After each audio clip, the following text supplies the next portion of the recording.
प्रश्न 2, सीखने से आपका क्या तात्पर्य है? मनोवैज्ञानिकों ने सीखने की प्रकृति को किस प्रकार परिभाषित किया है? रूपरेखा, सिनॉप्सिस। प्रस्तावना। सीखने का तात्पर्य एवं परिभाषा।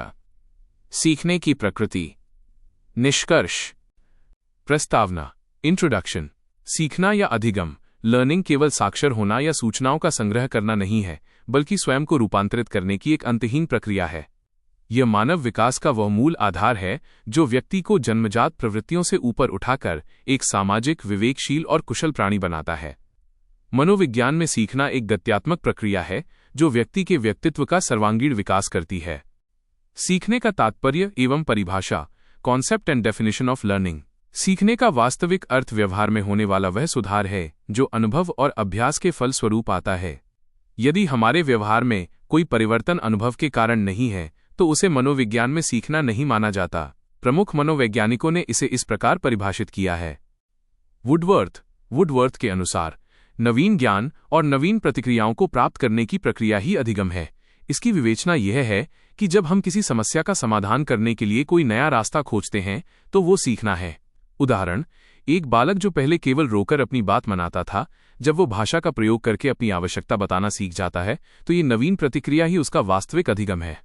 Skinner, B.F. स्किनर के अनुसार सीखना व्यवहार में उत्तरोत्तर सामंजस्य की प्रक्रिया है। इसका अर्थ है कि व्यक्ति बदलती परिस्थितियों में स्वयं को सफल बनाए रखने के लिए जो बदलाव लाता है वही सीखना है। उदाहरण, एक ग्रामीण परिवेश का छात्र जब शहर के विश्वविद्यालय में जाकर वहां की तकनीक और भाषा के अनुसार खुद को ढाल लेता है तो ये सामंजस्य ही उसका अधिगम कहलाता है। सीखने की प्रकृति, नेचर ऑफ लर्निंग। सीखने की प्रकृति अत्यंत व्यापक है जिसे निम्नलिखित बिंदुओं से समझा जा सकता है। 1. सीखना व्यवहार में अपेक्षाकृत स्थायी परिवर्तन है। Learning is a relatively permanent change. अधिगम वही है जो हमारे व्यवहार का स्थायी हिस्सा बन जाए, क्योंकि स्थायी परिवर्तन ही कौशल का आधार है और थकान या बीमारी के कारण आया क्षणिक बदलाव सीखना नहीं है। उदाहरण, नशे की हालत में व्यक्ति बहुत अच्छी अंग्रेजी बोलने लगता है, लेकिन नशा उतरते ही वो सामान्य हो जाता है। इसे सीखना नहीं कहेंगे। इसके विपरीत, यदि कोई व्यक्ति अभ्यास से तैरना सीखता है तो वो कौशल उसके साथ जीवन भर रहता है। 2. सीखना अनुभवों का संगठन है। Learning is organisation of experiences. सीखना केवल नए तथ्यों को जमा करना नहीं है, बल्कि पुराने और नए अनुभवों को मिलाकर एक नई समझ विकसित करना है, क्योंकि यह मानसिक शक्तियों को एकीकृत करने की प्रक्रिया है। उदाहरण, एक व्यक्ति जिसे केवल ईंट जोड़ना आता है वो मजदूर है, लेकिन जो व्यक्ति ईंट, सीमेंट और नक्शे के पुराने ज्ञान को आधुनिक कला के नए ज्ञान के साथ जोड़कर एक भव्य भवन खड़ा करता है, वो वास्तुकार है। 3. सीखना उद्देश्यपूर्ण एवं लक्ष्य निर्देशित है। Learning is purposeful. सीखने की प्रक्रिया तभी तीव्र होती है जब उसके पीछे कोई ठोस कारण या आवश्यकता होती है, क्योंकि लक्ष्य ही अधिगम को वास्तविक दिशा प्रदान करता है।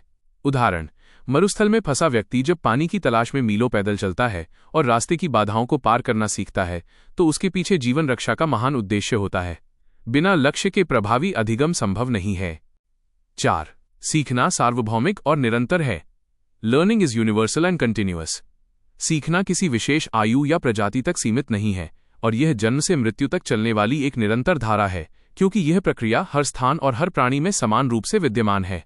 उदाहरण, जिस प्रकार एक आधुनिक बच्चा तकनीक सीखता है, उसी प्रकार जंगल में रहने वाला एक आदिवासी बच्चा शिकार करने की सूक्ष्म कला सीखता है। सीखने की यह प्रक्रिया पूरी सृष्टि के जीवों में समान रूप से चलती रहती है। 5. सीखना वातावरण की अंतःक्रिया का परिणाम है। Learning is a product of interaction with environment. व्यक्ति अपने आसपास के सामाजिक और भौतिक परिवेश से सबसे अधिक सीखता है, क्योंकि परिवेश ही सीखने के लिए आवश्यक अवसर और अनुभव प्रदान करता है। उदाहरण, एक बालक अपने परिवार और समाज के बीच रहकर बिना किसी विशेष कोचिंग के अपनी संस्कृति, रीति रिवाज और भाषा सीख जाता है। हमारा वातावरण ही हमारी सबसे बड़ी पाठशाला है। निष्कर्ष, कंक्लूजन। निष्कर्षतः सीखने की प्रकृति अत्यंत गत्यात्मक और सकारात्मक होती है। यह कोई बोझिल कार्य नहीं, बल्कि स्व से सर्वश्रेष्ठ की ओर बढ़ने की एक यात्रा है। मनोवैज्ञानिक परिभाषाएं और इसकी प्रकृति हमें बताती हैं कि यदि मन में तत्परता हो और उद्देश्य स्पष्ट, तो सीखने की कोई सीमा नहीं होती। वास्तविक शिक्षा वही है जो हमारे व्यवहार को परिष्कृत कर हमें समाज के लिए उपयोगी बनाए।